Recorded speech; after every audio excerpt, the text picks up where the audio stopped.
ওম নমঃ শিবায়, হর হর মহাদেব। কেমন আছেন আপনারা সবাই? আশা করি খুব ভালো আছেন, আমরাও ভালো আছি। আর দেখতেই পারছেন এখন আমরা রেডি হচ্ছি। আমরা দুজন রেডি হয়ে গেল, ও এখনও রেডি হতে পারেনি, এখনও গেঞ্জি পরে উঠতে পারেনি। যাই হোক, আমি এমনি ভিডিওটা করতে শুরু করে দিয়েছিলাম, তো বুঝতেও পারিনি, পরে এডিট করার সময় দেখছি। আর এখন ওই ঘড়ির কাঁটায় 4:30 পৌনে 5টা মতো বাজছে। আমরা রওনা দিয়েছি চামুণ্ডেশ্বরী মন্দিরের উদ্দেশ্যে। তো চামুণ্ডেশ্বরী মন্দিরটি একটি হিলের ওপর অবস্থিত, চামুণ্ডী হিলের ওপর অবস্থিত। তো এখন আমরা অটো করে নিয়েছি আর সেই দিকেই যাচ্ছি। অটোতে ভাড়া নিল আমাদের 400 টাকা মতো। আর মহীশূর সিটির রাস্তাঘাট খুবই সুন্দর, পরিষ্কার, ঝকঝকে, তকতকে, তা আপনারা দেখতেই পারছেন। এত সকাল সকাল কিন্তু তাও দেখুন রাস্তাঘাটগুলো কত পরিষ্কার, মনে হয় আগেই পরিষ্কার করা হয়ে গেছে। আর এটি হলো প্যালেসটি, আর প্যালেসের লাইটগুলো জ্বলছে, তো তাই খুব সুন্দর লাগছে।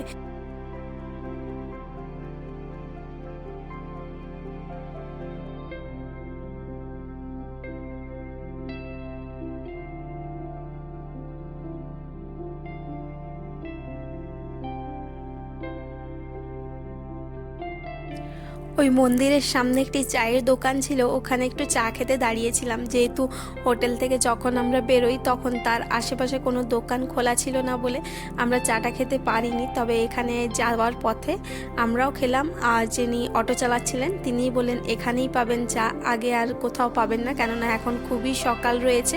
তো এখন মন্দিরের ওপরে যে দোকানগুলি রয়েছে সেগুলো এত জলদি খুলবে না, এখানেই চা খেয়ে নিতে পারেন। তো তার জন্য দাঁড়িয়েছিলাম। আর অত সকালে দেখছিলাম মঙ্গল আরতি হচ্ছিল, একটা রাম ভগবানের মন্দির ছিল, তো সেখানে পুজো শুরু হচ্ছিল। আর সব মহিলারা ফুল নিয়ে আসছিলেন স্নান করে করে, আর ওখানে ভজন কীর্তন হচ্ছিল। চলুন এখন আমরা পাহাড়ের ওপর দিকে উঠছি। আর চারিপাশে একদম ঘুটঘুটে অন্ধকার, তবে গাছের আড়াল আবডাল ফাঁক ফোকর দিয়ে নিচের কিছু কিছু লাইট দেখা যাচ্ছে। আর এখান থেকে দিনের বেলায় পুরো মহীশূর সিটিটা দেখা যায়, আর রাত্রিবেলা তো দেখা যায়, খুব সুন্দর লাগে। এটা হলো ভিউ পয়েন্ট। এখন আমরা মন্দিরে চলে এসেছি। তো মন্দিরে দেখতেই পাচ্ছেন এখন ফাঁকা রয়েছে, কারণ এখন একদম সকাল সকাল রয়েছে। তবে আমাদের আগেও মোটামুটি 50-60 জনের লাইন দেওয়া হয়ে গেছে। এখন ঘড়ির কাঁটায় ওই 5:30 মতো বাজে। আমাদের আসতে আধ ঘন্টা মতো লাগলো। তো যাই হোক, চলুন লাইনে দাঁড়াই। কিছুক্ষণের মধ্যেই পুরো রোগুলো, এত লম্বা লম্বা বড় বড় লাইনের রোগুলো সব ভরে যাবে ঘন্টাখানেকের মধ্যেই। ভাগ্যিস জলদি এসেছি, না হলে পুজো করতে এখানে মোটামুটি 4 থেকে 5 ঘন্টার উপর সময় লেগে যায় যদি একটু লেট হয়ে যায়।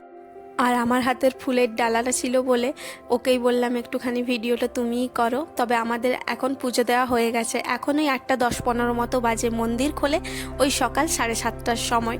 তার আগে মায়ের আরতি, স্নান, সিঙ্গার সব কিছু হয়ে যাওয়ার পর দর্শনের জন্য আর পুজোর জন্য মন্দির খোলা হয়।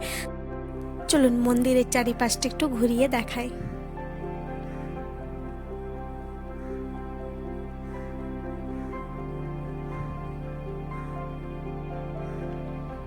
আর সোনু এক কাছাড় খেলো, মানে পড়ে গেল বলে ওর খুবই কান্না, ও আর হাঁটতে পারবে না বলে ওকে এবার কোলে কোলে নিয়ে ঘুরতে হবে।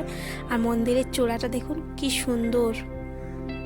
সাউথের সমস্ত মন্দিরের চূড়োগুলো প্রায় একই ধাঁচেরই হয়, আর তাতে নানান কারুকার্য, শিল্পকলা দেখতে পারবেন। আর অবশ্যই তার একটা মিনিংফুল কিন্তু অর্থও থাকে। মন্দিরের যে চূড়োর মধ্যে নানান রকমের মূর্তি বা স্ট্যাচু দেখতে পারবেন, সেগুলোর কিন্তু প্রত্যেকটার পেছনে একটা করে অর্থ লুকিয়ে থাকে। এখন আমরা যাচ্ছি ভৈরব বাবার মন্দিরের দিকে। যেহেতু এটি 51 সতীপীঠের মধ্যে একটি অন্যতম সতীপীঠ, তাই ভৈরবনাথ তো থাকবেই। তো এখন আমরা ভৈরবনাথের মন্দিরের দিকে যাচ্ছি। আর সোনু তো একটু হাঁটতে চাইছে না। আর পাহাড়ি রাস্তা বা পাহাড়ের ওপরে যেহেতু মন্দিরগুলি অবস্থিত, তাই কোথাও উঁচু কোথাও নিচু থাকবে। এটি হলো মন্দিরটি। আমরা বেরিয়ে গেছি মন্দির থেকে। মন্দিরের ভেতরে ক্যামেরা অ্যালাউড নয়। সাউথের প্রায় সমস্ত মন্দিরের ভেতরেই ক্যামেরা অ্যালাউড থাকে না কিছু। এখন আমরা একটি ভিউ পয়েন্টে চলে এসেছি। আর এই ভিউ পয়েন্ট থেকে কুয়াশা না থাকলে খুব সুন্দরভাবে নিচের মহীশূর সিটিটাকে দেখতে পাওয়া যায়। রাজবাড়ি থেকে শুরু করে এখানে বড় বড় যে 7টা প্যালেস রয়েছে সমস্তগুলোকেই এই উঁচুটার থেকে দেখতে পাওয়া যায়। আর এখানে প্রসাদ দিচ্ছিল 2 রকমের, একটা নোনতা খিচুড়ি আর একটা মিষ্টি পায়েস। তো সেগুলো নিয়ে নিয়েছি প্রসাদ। আর আমাদের প্রসাদ খাওয়াও হয়ে গেছে। তারপর এখানে শোনো, ওই যে আমার ছোট্ট বাঁদরটা ওই বাঁদরের সঙ্গে খেলা করছে, আর একটা কলা দিল খেতে। তো দেখছে এখন নিতে আসছে কি না, সেটাই দাঁড়িয়ে দাঁড়িয়ে।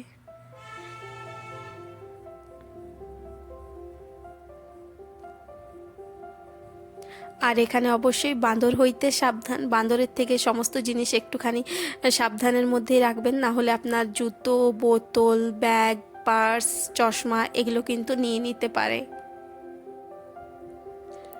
এই যেমন দেখুন এখানে একটি বাঁদর ওই যে বোতলের থেকে জল খাচ্ছে, এই বোতলটা কিন্তু ওই বাঁদরটার নয়, পাশে দাঁড়িয়ে থাকা ওই মানুষটির হাতে ছিল। টুক করে এসে তেনার হাত থেকে বোতলটা ছাড়িয়ে নিয়ে বাঁদরটি খেতে শুরু করে দিল।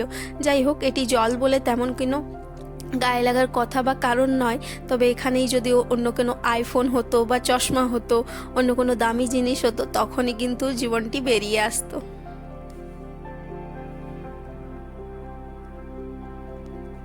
আর এখানে কিন্তু প্রচুর পরিমাণে দোকান স্টল রয়েছে যেখানে আপনি জিনিসপত্র কিনতে পারবেন।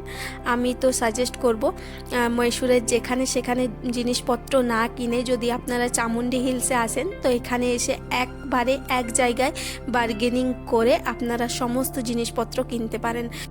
আর মহীশূরের চামুণ্ডেশ্বরী মাতার মন্দিরে এসে দর্শন করতে এসে এমন কোনো দর্শনার্থী বাদ থাকে না এই স্ট্যাচুটির নিচে ফটো তোলার জন্য, বা এই স্ট্যাচুটির সঙ্গে রিলস, ভিডিও বা ফটো শ্যুট করার জন্য। এটি এতটাই প্রসিদ্ধ একটি স্ট্যাচু, এটি একটি রাবণের স্ট্যাচু। তো এর সামনে এসে সবাই মোটামুটি ফটোস তোলে, রিলস বানায়, কারণ এটা দেখলেই বোঝা যায় যে হ্যাঁ চামুণ্ডেশ্বরী মন্দিরে সেই ব্যক্তি গেছিলেন। তো এটা হলো এখানের একটা অন্যতম পরিচিতিও বলতে পারেন, চামুণ্ডেশ্বরী মাতার মন্দিরের অন্যতম পরিচিতি। আর চামুণ্ডেশ্বরী মাতার এই যে সামনেই রয়েছে এই মানুষটি সেজেগুজে দাঁড়িয়ে, এটি কিন্তু স্ট্যাচু নয়, গান্ধী সেজে দাঁড়িয়ে রয়েছে একটি মানুষ।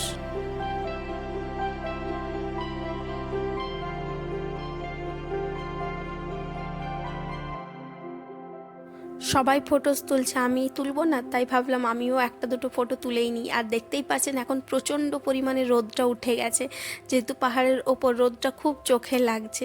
তো সেই জন্য আমাদের কেনাকাটাও হয়ে গেছে মোটামুটি, আর তারপর দর্শনও হয়ে গেছে। তো আমরা নিচের দিকে যাচ্ছি, কারণ অনেকগুলো জায়গা আবার ঘুরতে হবে। তারপর কালকে সোমবার সকালেই যেহেতু আমাদের ট্রেন, তো ভাবছি আজকে যতগুলো পারবো কাভার করার চেষ্টা করব। আর একটা বাসে চেপে উঠেছি, এটা হলো একটা এসি বাস, তাই খুব একটা প্রবলেম হচ্ছে না, যেহেতু 15 মিনিটের রাস্তা। তো এই সামনেই নেমে যাব, একটা মিউজিয়াম রয়েছে সেন্ট মিউজিয়াম, তো সেখানে নেমে যাব বলে 15 মিনিট সাহস করে একটুখানি দম ধরে চেপেই ফেললাম, কারণ এখান থেকে আর অটো পাচ্ছিলাম না নিচের দিকে যাওয়ার, তাই অগত্যা বাসেই যেতে হলো। বাস কিছুক্ষণ পরেই ছাড়ে বা উপরে আসে। 201 নাম্বার বাস সব সময় সিটির থেকে এই ওপরের দিকে আসে, মানে চামুণ্ডেশ্বরী মন্দিরের দিকে আসে। 201 নম্বর বাস আপনারা পেয়ে যাবেন প্রত্যেকটি বাস স্ট্যান্ড থেকে। আপনারা যদি চামুণ্ডেশ্বরী মন্দিরে বাসে করে আসেন তাহলে কিন্তু পার হেড 40 টাকা করে আসতে আর 40 টাকা করে যেতে লাগবে।